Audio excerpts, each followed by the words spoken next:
ഇന്ന് കണ്ട രണ്ട് സിനിമ, ഒന്ന് എൽ ബിയും ഒന്ന് അയ്യർ ഇൻ അറേബ്യയും. രണ്ടിനും ഒരുപാടധികം സിമിലാരിറ്റീസ് ഉണ്ട്. ഒരു 10-15 കൊല്ലം പിറകിലേക്ക് നമ്മളെ കൂട്ടിക്കൊണ്ടുപോകുന്ന നൊസ്റ്റാൾജിക് ആയിട്ടുള്ള അനുഭവങ്ങൾ തന്ന രണ്ട് സിനിമകളാണ് ഈ അയ്യർ ഇൻ അറേബ്യയും അതിന് മുന്നേ കണ്ട LLBയും. ഇങ്ങനെ ഞാൻ പറയാൻ കാരണം ഇതിലെ ചില കഥാപാത്രങ്ങളൊക്കെ തന്നെയാണ്. അയ്യർ ഇൻ അറേബ്യയിൽ വളരെ ഫ്രഷ് ആയിട്ട് മണ്ടത്തരം മാത്രം പറയുന്ന ഒരു പട്ടാളക്കാരനായിട്ടുള്ള ഒരു കഥാപാത്രമൊക്കെ ഉണ്ട്.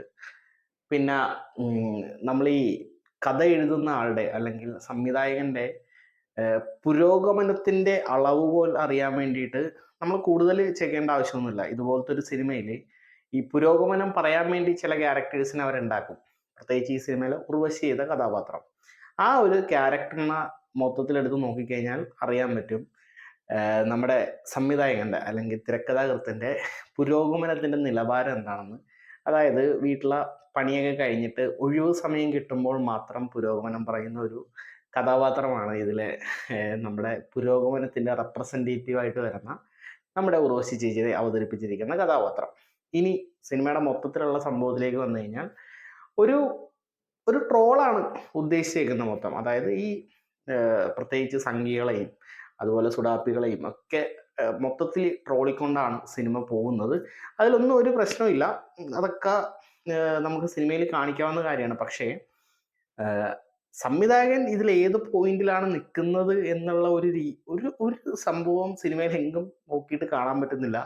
ഇനി അഥവാ ഉർവശി ചേച്ചിയുടെ അല്ലെങ്കിൽ ഉർവശി അഭിനയിച്ച ആ ഒരു കഥാപാത്രത്തിന്റെ സ്ഥാനത്താണ്, ആ ഒരു കഥാപാത്രത്തിന്റെ സ്റ്റേറ്റ് ഓഫ് മൈൻഡിലാണ് സംവിധായകൻ നിൽക്കുന്നതെന്നുണ്ടെങ്കിൽ വൻ തോൽവിയായിട്ടുണ്ട് എന്ന് എനിക്ക് പറയാൻ പറ്റുള്ളൂ. കാരണം അത്രയും ചൈൽഡിഷ് ആയിട്ട് അപ്രോച്ച് ചെയ്തിരിക്കുന്ന ഒരു സബ്ജക്റ്റാണ് ഈ സിനിമയിലുള്ളത്. അതിൻ്റെ ഒപ്പം തന്നെ പറയേണ്ട ഒരു കാര്യം, കൂട്ടത്തിൽ ഇരുന്ന ഏകദേശം പകുതിയോളം ആളുകൾ ഉണ്ടായിരുന്നു തിയേറ്ററിൽ. അത്രയും കുറേ അധികം ആളുകൾ ഇരുന്ന് ചിരിക്കുന്നുണ്ടായിരുന്നു പല വളിപ്പ് കോമഡിയൊക്കെ ഇട്ടിട്ട്. എനിക്ക് യാതൊരു ചിരിയോ കാര്യങ്ങളോ ഒന്നും വന്നില്ല. ആദ്യം കുറച്ച് അധികം ചിരികൾ വന്നായിരുന്നു, പിന്നീട് അതെവിടെയോ ചളിയായി പോകുന്നില്ലേ എന്നുള്ളൊരു ഫീല് വന്ന് അതങ്ങോട്ട് പതുക്കെ ഇല്ലാണ്ടായി എൻ്റെ മുഖത്തുണ്ടായിരുന്ന ആ ചിരി. അപ്പോൾ ഇനി ഈ സിനിമയിലെ കുറച്ച് ഡയലോഗുകളിലെയും കാര്യങ്ങളിലേക്കൊന്ന് വന്നു കഴിഞ്ഞാൽ, ഇതിൽ നമ്മുടെ കലാഭവൻ പ്രജോദ് പറയുന്നൊരു ഡയലോഗ് ഉണ്ട്. അതായത് ഒരു പശുവിനെ കാണിച്ചിട്ട് പറഞ്ഞു, വല്ല കാളയോ പോത്തോ വല്ലോ ആയിരുന്നെങ്കിൽ ഞാൻ ഇറച്ചി വിലക്കെടുത്തേനെ, ഇത് പശുവായി പോയില്ലോ, പശു പാവല്ലേ, അങ്ങനെ എന്തോ ഒരു സാധനം അടിക്കുന്നിട്ട് സത്യം പറയാ ചിരിച്ചുപോയി. അതെന്താ ബാക്കി കാളയും പോത്തുന്നത് പാവല്ലേ, എനിക്കതാണ് എന്തൊരാണോ എന്തോ. പിന്നെ ഇതില് നമ്മുടെ ഉർവശി ചേച്ചി പറയുന്ന ഒരു വാക്കാണ് എന്ത്, സ്യൂഡോ റിയലിസ്റ്റിക്കാ, അങ്ങനത്തെ ഒരു സാധനം പഠിക്കുന്നുണ്ട്. അതായത് ഈ നമ്മുടെ സ്ത്രീ ശാക്തീകരണത്തിനെ കുറിച്ചിട്ട് സംസാരിക്കുമ്പോൾ, അതിനെ കുറിച്ചിട്ട് ചോദിക്കുമ്പോൾ പുള്ളിക്കാരത്തി പറയണം അതൊക്കെ വെറും സ്യൂഡോ റിയലിസം അല്ലേ എന്നുള്ള രീതിയിൽ പുള്ളിക്കാരത്തി ഒരു ഡയലോഗ് അടിക്കുന്നുണ്ട്. അതെന്താ ഉദ്ദേശിച്ചതെന്ന് എനിക്കൊരു ഐഡിയ ഇല്ല. മേ ബി എനിക്ക് വിദ്യാഭ്യാസ കുറവിൻ്റെ ആയിരിക്കാം. എന്തായാലും വളരെ മനോഹരമായിരുന്നു.